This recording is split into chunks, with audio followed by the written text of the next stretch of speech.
देखो भाई, 10th class का जो है ना 5th चैप्टर हम पढ़ रहे हैं एपी।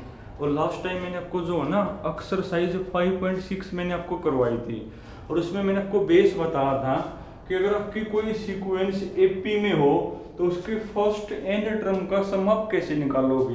पहली बात तो उसको किसी लिखते हैं भाई, एस एन तक लिखते हैं। और एस एन के जो है ना हमने दो फॉर्मूले पढ़े थे।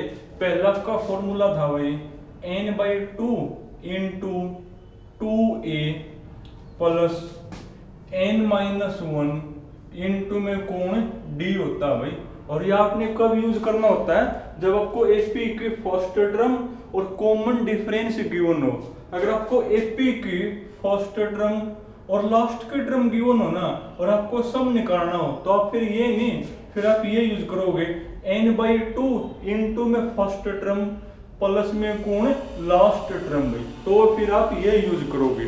अगर आपको फर्स्ट टर्म और कॉमन डिफरेंस गिवन हो तो ये यूज करोगे, और फर्स्ट टर्म और लास्ट की टर्म गिवन हो तो ये यूज आपने करना है भाई। उसके बाद एक जर्नल टर्म का फॉर्मूला हमने पढ़ा है, जिसको ए एन से लिखते हैं। क्या होता है भाई, A plus n-1 into D होता है। और ये जो ए एन है ना, इसके तीन नाम है, चाहे जर्नल टर्म को, चाहे लास्ट टर्म और चाहे को nth टर्म भाई, तीनों किसके नाम है, ए एन के नाम है। अगर मान लो वो कहो लास्ट टर्म ये है, यानी वो ए एन की वैल्यू है। चाहे वो ये बोल दे कि कोई एपी की nth टर्म इतनी है, यानी वो ए एन की वैल्यू है वो आपकी। और ये किस काम आता है भाई, जब आपको एपी की कोई सी टर्म बतानी हो। क्वेश्चन देखो भाई, देखो लास्ट टाइम मैंने आपको जो क्वेश्चन नंबर है ना 21 करवा था, और मैंने आपको बोल दिया होगा कि 22 है ना वो 21 के जैसा ही है, तो वो आपने करना था भाई। अब हम पढ़ेंगे क्वेश्चन नंबर 23 भाई, बल्कि 23, 24, 25, 26 और 27 चारों पांचों सेम है भाई। 23 से लेकर 27 तक पांचों सेम है। बल्कि जो 24, 25, 26 और 27 है ना, इनकी तो स्टेटमेंट भी बिल्कुल सेम है। और जो 23 है ना, इसकी स्टेटमेंट थोड़ा सा अलग है, पर मीनिंग वही है जो उनकी स्टेटमेंट का है। तो एक तो मैं आपको 23 करवा दूं, और जो बाकी चार है ना उनमें से एक और कर लेंगे। तो क्वेश्चन नंबर 23 पढ़ो भाई। 23 में लिखा हुआ है द फर्स्ट टर्म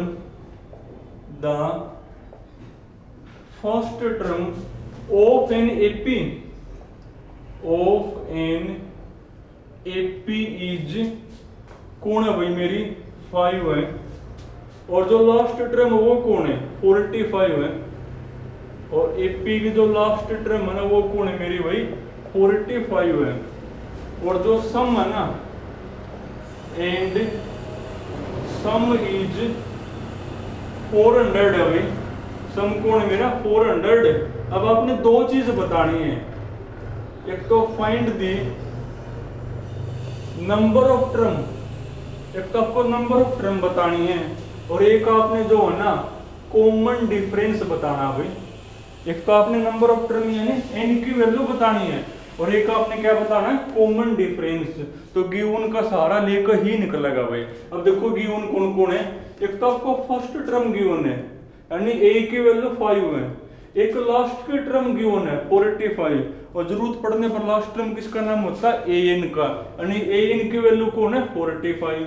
एक आपको सम दिया हुआ 400, तो इनका यूज करके आपका n और d निकलेगा। तो सॉल्यूशन भाई, तो सॉल्यूशन गिवन आपको भाई क्या क्या गिवन है। एक तो फर्स्ट टर्म गिवन है भाई, कौन है फर्स्ट टर्म मेरी 5 है। एक जो लास्ट टर्म है ना, एंड लास्ट टर्म भाई कौन है मेरी 45 है भाई। एक जो सम है ना, and sum is equal to कौन है मेरा 400 है। और आपने नंबर ऑफ टर्म यानी n की वैल्यू बतानी है, तो इनका सारा लोगे। अब देखो वो सम आपका 400 है, और सम हमें भी आता निकालना, और सम के तो हमने दो फॉर्मूले पढ़ रखे हैं। कौन सा यूज करोगे, जब आपको फर्स्ट टर्म और लास्ट टर्म गिवन हो तो सम के बारे में हमेशा आपको सेकंड वाला फॉर्मूला ही यूज करना होता है। तो करो सेकंड वाला यूज। तो सम हमें भी आता निकालना, क्या फॉर्मूला सेकंड वाला, n/2 इंटू फर्स्ट टर्म मेरी 5 है प्लस लास्ट टर्म 45 और इक्वल टू कौन दिया हुआ है, ये 400। ये चीज आपको समझनी है कि सम का फॉर्मूला हमने भी पढ़ रखे हैं पर सम के हमने दो पढ़ रखे हैं। पहला कब यूज करोगे, जब फर्स्ट टर्म और कॉमन डिफरेंस गिवन हो, वो तो गिवन नहीं है। सेकंड कब यूज करना है, जब आपको फर्स्ट टर्म और लास्ट टर्म गिवन हो तो सेकंड करोगे। तो कर दिया हमने use, n/2 into first term plus last term equal to जो है करना सिंप्लीफाई, वो आपको दिखवाना चाहिए। n/2 तो 45 प्लस में 5 50 इक्वल टू 400 भाई, 0 से 0 कैंसिल, 5 8 40 क्रॉस मल्टीप्लाई तो 2 8 16 यानी n की वैल्यू कौन होगी भाई आपकी 16 बनेगी। देखो n की तो वैल्यू आ गई। और आपको क्या चाहिए, कॉमन डिफरेंस। अब वो कहां से निकालोगे, देखो सम तो यूज कर लिया, अब इसको यूज कर लो।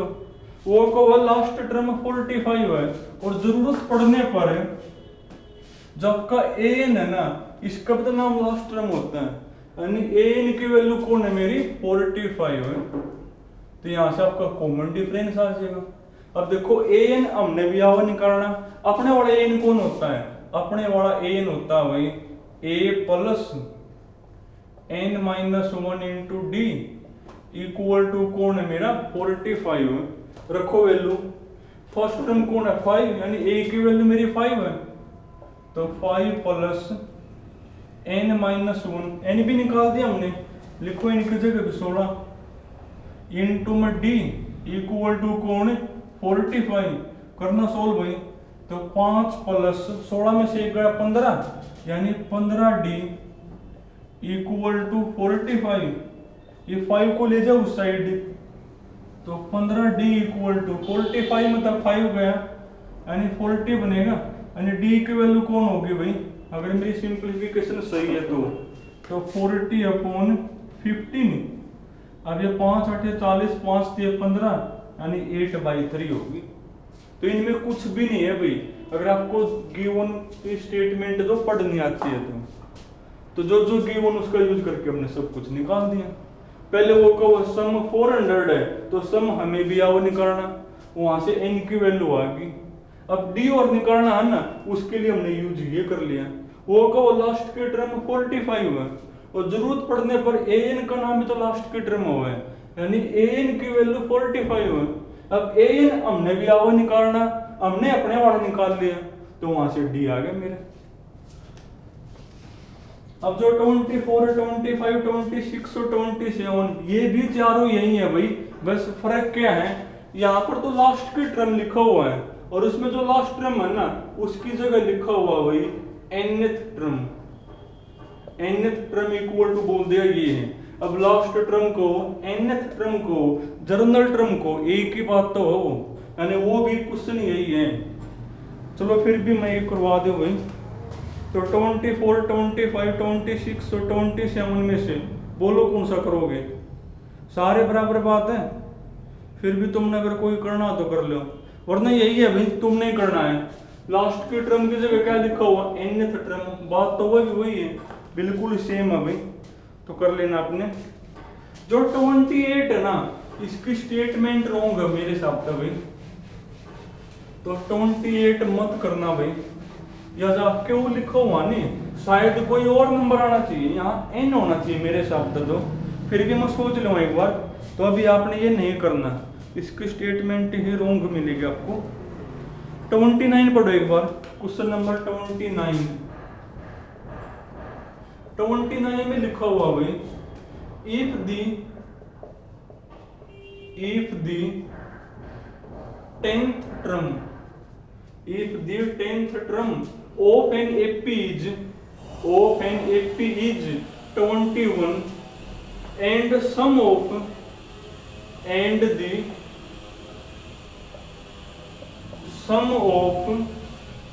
its first tantrum of its first tantrum of first it's 10 term is 120 है भाई, इज 120, तो find its nth term, find its nth term, यानी nth टर्म आपको बतानी है। nth टर्म मतलब an की वैल्यू बतानी है, यानी आपने an की वैल्यू बतानी है। और क्या होता है an का formula, a plus n-1 into D. अब उसके लिए आपको a और d चाहिए। अब क्या स्टेटमेंट में a और d गिवन है? नहीं है ना। और क्या बेस बता था, जब एपी का क्वेश्चन हो और a और d आपको पता ना हो तो शुरुआत आपने a और d मान के ही करनी है। आपको एपी जो है ना nth टर्म बतानी है, यानी an की वैल्यू बतानी है। अब an का फॉर्मूला होता है भाई a plus n-1 into D. देखो n तो मेरा n ही है, यानी आपको a और d और चाहिए। क्या गिवन है क्या a और d? नहीं है ना, तो शुरुआत आपने a और d मान के ही करनी है। अब a और d आपके दो अननोन है और दो अननोन को सोल्व करने के लिए दो इक्वेशन चाहिए, और दो इक्वेशन को बनाने के लिए दो कंडीशन। अब दो कंडीशन आपको गिवन भी है। कौन कौन सी गिवन है? इफ का मतलब गिवन 10th टर्म मेरी ये है और पहले 10 टर्म का सम ये है, तो दो कंडीशन गिवन है ना, तो इन्हीं का सहारा लेंगे भाई।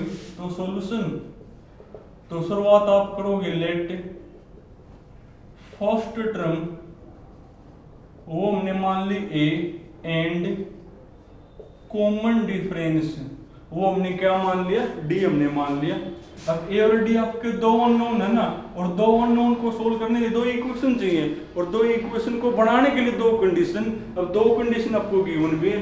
पहली कंडीशन है 10th टर्म 21 है, यानी a 10 की वैल्यू कौन है, a 10 की वैल्यू आपकी 21 है।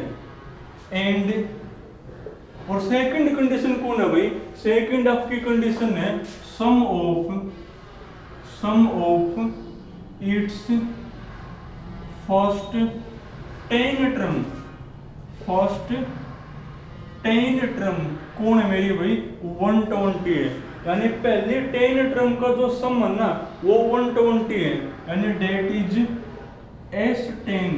तो पहले 10 टर्म का सम हम किस तरह लिखेंगे, S10 तो लिख दोगे, S10 इक्वल टू कौन है, 120। अब S10 हमने भी आओ निकालना, पर दिक्कत ये है जो S10 है ना, इसके तो हमने दो फॉर्मूले पढ़ रखे हैं। अब पहला यूज करोगे कि दूसरा यूज करोगे? देखो पहला यूज आप कब कर सको, जब आपको फर्स्ट टर्म और कॉमन डिफरेंस गिवन हो। तो आपको कॉमन डिफरेंस गिवन नहीं है। सेकंड कब यूज करना होता है, जब फर्स्ट टर्म और लास्ट की टर्म गिवन हो। देखो आपके पास लास्ट की टर्म गिवन आपको, अगर आप ध्यान से देखोगे तो जब एपी के अंदर टर्म ही 10 है, टर्म ही 10 है और 10वीं टर्म ये रही, तो लास्ट की टर्म अपने आप ही गिवन है।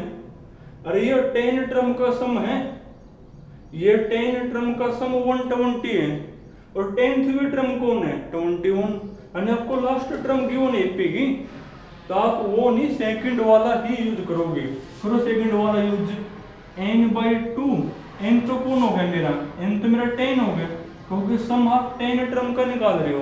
तो 10/2 into first term plus last यानी 10वीं टर्म, क्योंकि है ना वो मेरे पास, तो वही यूज करोगे। 21 इक्वल टू कौन, 120। करना सोल्व अब एक बार में, तो 0 से 0 कैंसिल होगी, इस 2 को क्रॉस मल्टीप्लाई करके यहाँ ले जाओ, तो क्या बनेगा ये 2 गुणा में 12 24, यानी a प्लस 21 बराबर है 24 हो गया। तो a की वैल्यू कौन होगी, 24 में से 21 गया भाई 3, यानी a की वैल्यू मेरी होगी 3। a तो आ गया भाई। उसके बाद d और चाहिए ना, उसके लिए यूज यो कर लो। वो को a10 आपका 21 है, इसको इक्वेशन 1 मान लो। तो फ्रॉम इक्वेशन 1 सब कुछ गिवन का सहारा लेकर ही निकलेगा।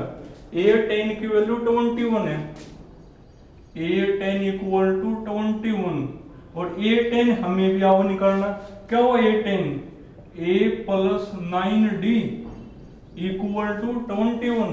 देखो a की वैल्यू 3 है ना, तो ये आपका बनेगा 3 प्लस 9d बराबर है 21 है ना, 3 को ले जाओ उस साइड, तो 9d बराबर है 21 में तो 3 गया भाई 18, यानी d की वैल्यू 9 से कर दो डिवाइड तो 2 बनेगी। और एक बात ए और डी आ जाए और एपी का क्वेश्चन हो, फिर वो चाहे कुछ भी पूछे आप बता पाओगे। क्या पूछा वो, nth टर्म बतानी है, यानी ए इन की वैल्यू बतानी है। तो ए इन का फॉर्मूला भाई A plus n minus 1 into D, रखो सबकी वैल्यू, ए की वैल्यू कौन है मेरी 3 प्लस n माइनस 1 इंटू में डी कौन है 2, थोड़ा सा सिंप्लीफाई कर दो तो 3 प्लस करो अंदर मल्टीप्लाई 2n माइनस में 2, यानी आपका बना 3 में से 2 गया 1 प्लस 2n, ये आंसर हो गया।